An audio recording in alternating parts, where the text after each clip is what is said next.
আসসালামু আলাইকুম, আমি আতিকুল্লাহ। ফ্রি বাংলা টিউটোরিয়ালের পক্ষ থেকে আপনাদেরকে স্বাগতম। গত পর্বে আমরা বলেছিলাম যে আজকে আমরা সিলেকশন টুল নিয়ে কাজ করব।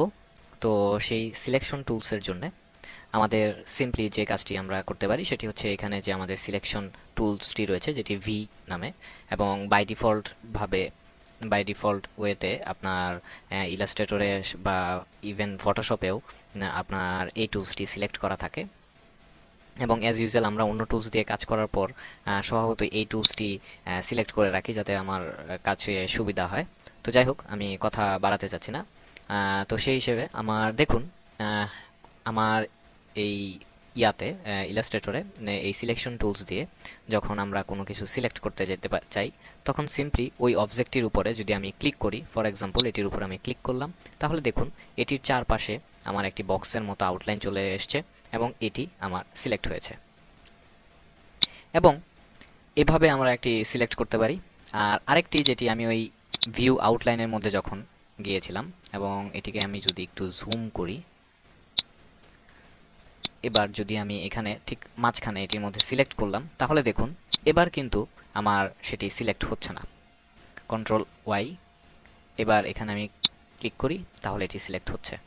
তো বুঝতেই পারছেন যে আমি যখন স্কেলিটন আকারে, যে সেটির কঙ্কাল রূপে যখন আমি এটির মধ্যে ক্লিক করছি তখন এটি সিলেক্ট হচ্ছে না, কিন্তু আমি যদি এটির লাইনের উপরে গিয়ে ক্লিক করি তাহলে এটি ঠিকই সিলেক্ট হচ্ছে। তো এটি বলার পেছনে কারণ হচ্ছে যে আমরা সিলেকশনের ক্ষেত্রে যে কোন জিনিসটি সিলেক্ট করছি সেটি সূক্ষ্মভাবে সিলেক্ট করার জন্য জানার ব্যাপারটি, কারণ স্বভাবতই আপনারা যখন পরবর্তীতে কাজ করতে যাবেন প্র্যাকটিক্যাল লাইফে, তখন বিভিন্ন জিনিস, ক্ষুদ্র ক্ষুদ্র জিনিস সিলেক্ট করা দরকার হতে পারে। তো সেটির জন্য আমরা এই ব্যাপারটি। এছাড়া আমি আরেকটি যে ব্যাপার দেখাতে চাচ্ছি সেটি হচ্ছে এডিটের মধ্যে গিয়ে প্রেফারেন্স, এবং এখানে সিলেকশন এবং অ্যাঙ্কর ডিসপ্লে, এখানে টলারেন্স 3 পিক্সেল দেওয়া রয়েছে। তো এটি আপনি বাড়িয়ে কমিয়ে আপনার ইচ্ছা মতো আপনি এটি দিতে পারেন, এবং এটা আপনার সিলেকশনটি কত দ্রুত, যত বেশি দিবেন তত বড় জায়গা নিয়ে, যত ছোট দিবেন তত ক্ষুদ্র জায়গা নিয়ে হবে। তো সেটি সম্পূর্ণ আপনার নিজের উপর। এখানে অবজেক্ট সিলেকশন বাই পাথ, এই অবজেক্ট সিলেকশন পাথের মধ্যে ক্লিক করলে যেটি হয়, ধরুন আমি এটি ক্লিক করলাম এবং ওকে দিলাম। এবার আমি যদি এটির মাঝখানে ক্লিক করি, আমার এবার কিন্তু আমি স্কেলিটন মোডে নাই, নর্মাল মোডে। তো মাঝখানে ক্লিক করলেও আমার এটি সিলেক্ট হচ্ছে না। কিন্তু আমি যদি আবার যাই এবং এটিকে উঠিয়ে দেই, ওকে দেই, এবার যদি আমি মাঝখানে ক্লিক করি তারপরও এটি হচ্ছে। তো এটি হচ্ছে যে আবার যদি এখানে ফেরত যাই এবং এটি যদি আমি আবার দেই, তাহলে এটির পেছনে কারণ হচ্ছে যে এটিকে আমার তখন এই পাথের মধ্যে যে ক্লিক করলে তারপরে সিলেক্ট হবে, মাঝখানে যদি আমি ক্লিক করি তাহলে হবে না। তো স্বভাবতই এটি আমি অফ করে রাখলাম। এরপর হচ্ছে যে স্ন্যাপ পয়েন্ট 2 পিক্সেল, আপনি সেটি যত ইচ্ছা দিতে পারেন, এটি আপনার উপর। এবং control click to select object behind, যে আপনি কন্ট্রোল চাপ দিয়ে যে আপনার বিহাইন্ড অবজেক্টের নিচের অবজেক্টটি সিলেক্ট করার জন্য এটি ব্যবহৃত হয়।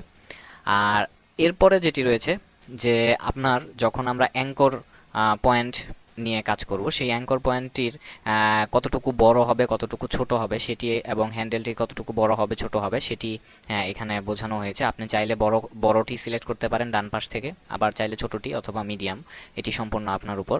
আর হাইলাইট অ্যাঙ্কর অর মাউস, যে আমার পাথের উপরগুলো যে অ্যাঙ্কর অংশটুকু রয়েছে সেই অংশটুকুর উপরে মাউস নিলে যে এটি হাইলাইট হবে সেটি। তো স্বভাবত এটি একটি খুব ভালো ব্যাপার, তো সে কাজের জন্য। তো সেই জন্য আমাদের এটি অন করে রাখাই উচিত। এরপর হচ্ছে show handle when multiple anchor are selected, যে আমার এই হ্যান্ডেলগুলো, যে অ্যাঙ্কর, যে অ্যাঙ্করগুলো সিলেক্ট করা হবে সেই অ্যাঙ্করগুলোর পয়েন্টারগুলো সিলেক্ট দেখানোর জন্য। তো এই ব্যাপারগুলো মানে আমার সিলেকশনের ব্যাপারগুলো, যে ব্যাপারগুলো যেভাবে আপনার সুবিধা হয় সেভাবে আপনারা এখান থেকে আপনাদের ইচ্ছা মতো চুজ করে আপনারা এটি কাজ করতে পারেন। এবার আমরা এখানে দেখুন যে ডাইরেক্ট সিলেকশন টুল নামে একটি টুল রয়েছে। এই ডাইরেক্ট সিলেকশন টুলটি নিয়ে কাজ করব। এই ডাইরেক্ট সিলেকশন টুলটি এ শর্টকাট কির মাধ্যমে সিলেক্ট করা যায়, এবং এটির কাজ কি, যে এটি যদি আমি এখানে ক্লিক করি তাহলে এবার দেখুন যে আগের বার যখন আমি এটি দিয়ে এখানে এটি দিয়ে যখন আমি এখানে ক্লিক করেছিলাম তখন আমার এই পুরোটি সিলেক্ট হয়েছিল, কিন্তু আমি যখন এই গ্রুপ টুলস দিয়ে যখন আমি এখানে সিলেক্ট করছি তাহলে এখানে দেখুন যে আমার জাস্ট এই অংশটুকু, আমি যদি এটিকে জুম করি তাহলে এখানে দেখুন শুধুমাত্র আমার এই অংশটুকু এখানে সিলেক্ট হয়েছে। এবং এখানে দেখুন আমার সেই অ্যাঙ্কর পয়েন্টটি, এটির মধ্যে যদি আমি ক্লিক করি তাহলে সেই আমার অ্যাঙ্কর পয়েন্টের অপশন এই মাথা দুইটা বের হয়ে গেছে, এবং এটিকে আমি চাইলে মুভ করতে পারি। এবং এটি এই রকমভাবে সূক্ষ্ম কাজ করার জন্য আসলে এই ডাইরেক্ট টুলসটি ইউজ করা হয়।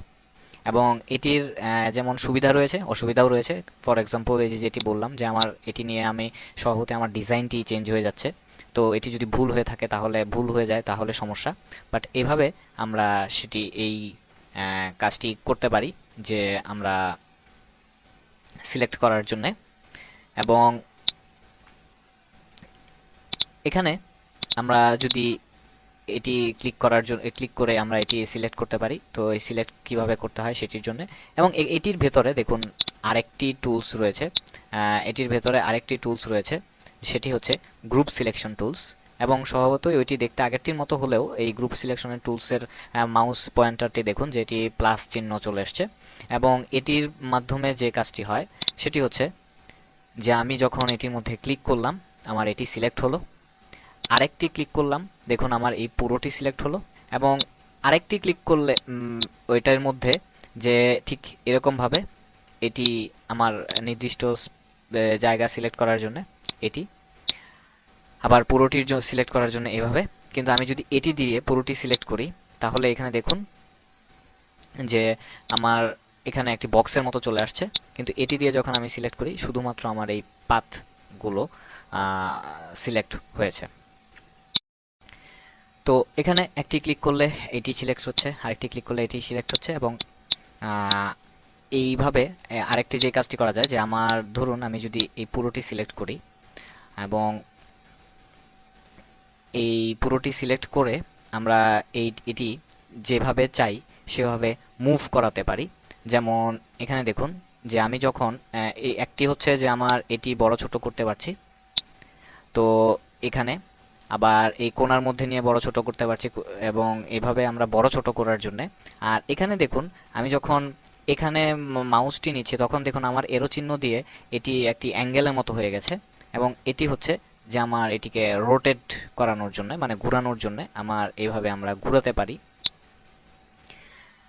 আর তো এখানে এই ব্যাপারগুলো দেখানো উচিত ছিল, তো সেটি গেল। আর আরেকটি যেটি আমি দেখাতে চাচ্ছি সেটি হচ্ছে ধরুন আমি আমার এই ইমেজটি এখান থেকে এইরকমভাবে দেখালাম এবং এটিকে আমি প্রপোর্শনালি ছোট বড় করতে যাচ্ছি। সেটির জন্য আমাকে যে কাজটি করতে হবে যে শিফট চাপ দিয়ে ধরে কিবোর্ডে, তারপর আমি যদি কোণার মধ্যে নেই, এবার দেখুন আমি এটি আমার প্রপোর্শনালি মানে উইথ হাইট ঠিক রেখে প্রপোর্শনালি বড় ছোট হচ্ছে।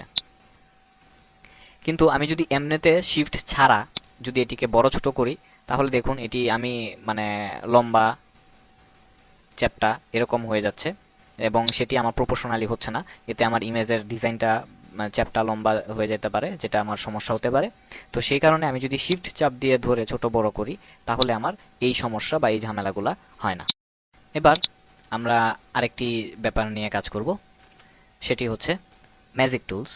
এবং এটি হচ্ছে আপনার ওয়াই শর্টকাট কি।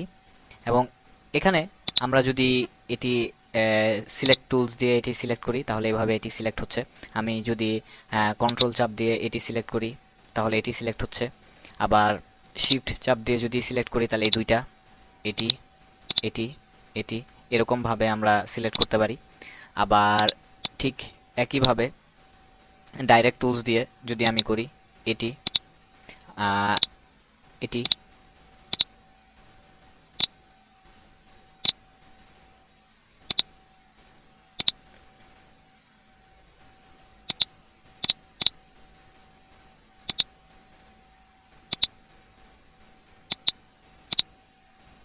তো এভাবে আমরা এই জিনিসগুলো সিলেক্ট করতে পারি।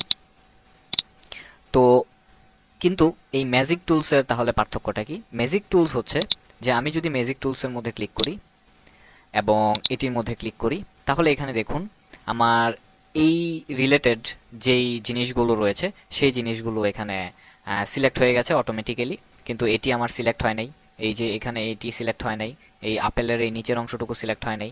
তো এই জিনিসগুলো আহ, মানে আমার একই ছবির মধ্যে সেম সেম জিনিসগুলো যেগুলো থাকে সেই জিনিসগুলো সিলেক্ট করার জন্য আমরা এই ম্যাজিক টুলসটি ইউজ করে থাকি। এটির মধ্যে যদি আমরা ডবল ক্লিক করি তাহলে এখানে দেখুন যে আমার এটির অপশন আসবে, এবং এখানে দেখুন যে আমার টলারেন্স 132 দেওয়া আছে।